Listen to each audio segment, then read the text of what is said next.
Hello നമസ്കാരം. അങ്ങനെ Asia cup ഫുട്ബോളിലെ ഇന്ത്യയുടെ ആദ്യത്തെ മത്സരം ഇന്ന് ഓസ്ട്രേലിയയുമായി നടന്നു.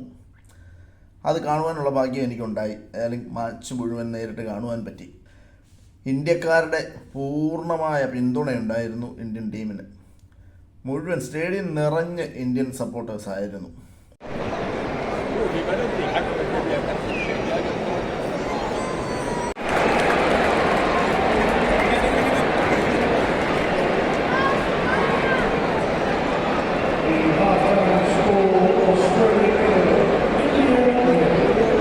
പക്ഷെ നിർഭാഗ്യവശാൽ 2-0 എന്ന നിലയിൽ നമ്മൾ ഇന്ത്യൻ ടീമിന് തോറ്റു.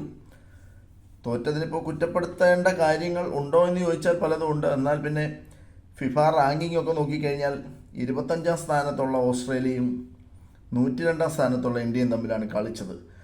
അതിൻ്റെ വ്യത്യാസം കളിയിൽ ഉടനീളം നമുക്ക് കാണാമായിരുന്നു. ഓസ്ട്രേലിയക്കാരുടെ കൃത്യതയാർന്ന ലോങ് ഷോട്ടുകളും ലോങ് പാസുകളും എല്ലാം കൃത്യതയോടെ അവർ ചെയ്യുന്നു.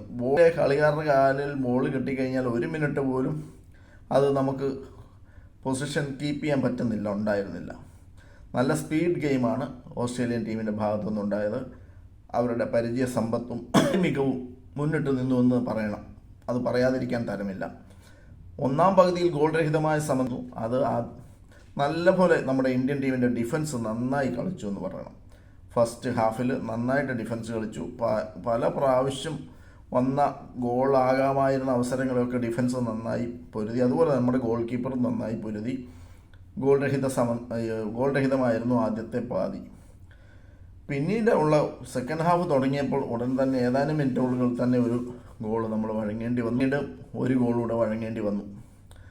നമ്മുടെ കളിയുടെ രണ്ട് ടീമും തമ്മിൽ വളരെ അന്തരമുണ്ട്. എന്നാലും നമ്മൾ കളിയിൽ ഒത്തിരി പുരോഗമിക്കേണ്ടിയിരിക്കുന്നു. അറിയാം, നമ്മുടെ പാസുകളൊന്നും കൃത്യതയാർന്ന പാസ് ഉണ്ടായിരുന്നില്ല. അതുപോലെ തന്നെ നന്നായിട്ട് ഓടിക്കളിക്കുന്നത് കാണില്ല. അതായത് ഒരു പാസ് ചെയ്യുമ്പോൾ ഒന്ന് ഓടി ആ പാസ് കളക്ട് ചെയ്യാനുള്ളൊരു വ്യഗ്രത കാണിക്കുന്നത്. അതേസമയം ഓസ്ട്രേലിയൻ ടീമാണെങ്കിൽ ഇന്ത്യൻ ടീം പാസ് ചെയ്യുന്ന ബോൾ പോലും അവർ ഓടി അത് പിടിച്ചെടുക്കുന്നത് കാണാൻ പറ്റുമായിരുന്നു. സുനിൽ ഛേത്രിയുടെ കാലിലൊന്നും ബോൾ കിട്ടുന്നേ ഉണ്ടായിരുന്നില്ല. എതിർ ടീമിൻ്റെ ഗോൾ മുഖത്തേക്ക് നമുക്കൊരു ആക്രമണവും കാര്യമായി ചെയ്യാനേ പറ്റിയില്ല എന്നുള്ളതാണ് സത്യം. സുനിൽ ഛേത്രി ഗ്രൗണ്ട് മുഴുവൻ ഓടിക്കിടന്ന് കളിച്ചു. പക്ഷേ ബോൾ കാലിൽ കിട്ടുന്നുണ്ടായിരുന്നില്ല. ആകപ്പാട് നല്ലൊരു അവസരം കിട്ടിയത് ഒരു ഹെഡർ കിട്ടിയായിരുന്നു. പക്ഷേ ലക്ഷ്യസ്ഥാനത്തെത്തിയില്ല. ഗോൾ പോസ്റ്റിൻ്റെ സൈഡിൽ കൂടെ പോകാനിട. അത് ഗോളായിരുന്നെങ്കിൽ തീർച്ചയായും നല്ലൊരു ഗോളായിരുന്നു എന്ന് വേണം പറയാൻ. നല്ലൊരു പാസിൽ കൂടെ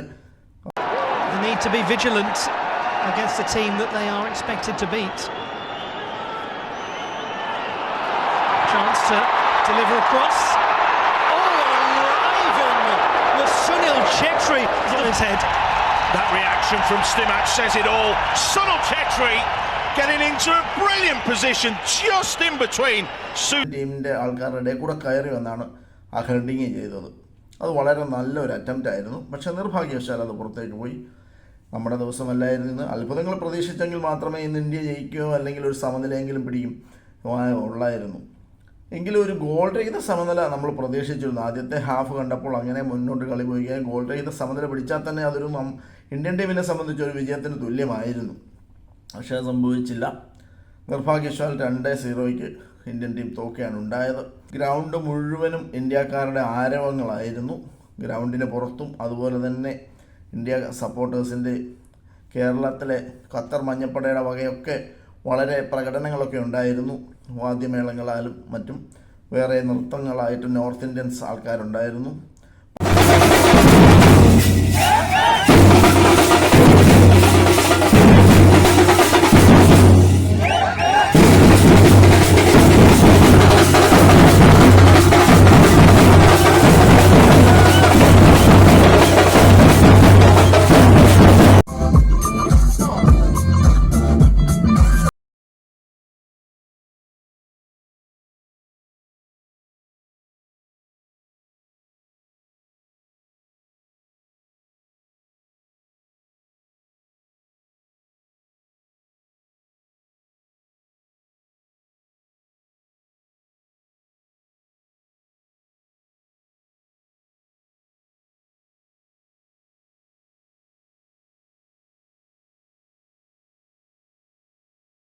പരിപാടികളൊക്കെ ഉണ്ടായിരുന്നു. വളരെ കൊഴുപ്പിച്ച് തന്നെയായിരുന്നു ഈ മത്സരത്തിന് മുമ്പും മത്സരത്തിന് ശേഷവും പരിപാടികളൊക്കെ അവിടെ ഉണ്ടായിരുന്നു. ആരും നിരാശരായി പോയില്ല. എന്ന് വെച്ചാൽ അതുപോലൊരു ടീമുമായിട്ടാണ് നമ്മൾ ഏറ്റുമുട്ടി. ഇനിയും വരുന്ന കളികളിൽ നമുക്ക് ഇതൊരു എക്സ്പീരിയൻസ് ആണല്ലോ. വലിയ ടീമുമായിട്ട് കളിക്കുമ്പോൾ അത് നല്ല എക്സ്പീരിയൻസ് ആവും. വരും അടുത്ത കളികളിൽ കൂടുതൽ കുറച്ചുകൂടെ ഇമ്പ്രൂവായി നമുക്ക് കളിച്ച് വിജയം നേടാൻ കഴിയട്ടെ. അതുമാത്രമല്ല, വേറെ പലരെയും ഇന്ന് ടീമിൽ ഉൾപ്പെടുത്താമായിരുന്നു. കുറച്ചുകൂടെ യുവജനങ്ങളെ കൂടെ ഉൾപ്പെടുത്തിയാൽ കുറച്ചുകൂടെ നന്നായി കളിക്കുന്ന യുവജനങ്ങളുണ്ട്, നമുക്ക് യുവ കളിക്കാരുണ്ട്. അവരെ കൂടെ ഉൾപ്പെടുത്തിയാൽ കളി കുറച്ചുകൂടെ മെച്ചപ്പെട്ടേനെ എന്ന് എനിക്ക് തോന്നി. എൻ്റെ വ്യക്തിപരമായ അഭിപ്രായമാണ്. നിങ്ങളെല്ലാവരും കളി കണ്ടവരായിരിക്കുമല്ലോ, നിങ്ങളുടെ അഭിപ്രായങ്ങൾ രേഖപ്പെടുത്തുക. എന്തായാലും അടുത്ത മത്സരം ജയിക്കാമെന്ന പ്രതീക്ഷയ്ക്ക് ആണ് നമുക്ക് ഏവർക്കും.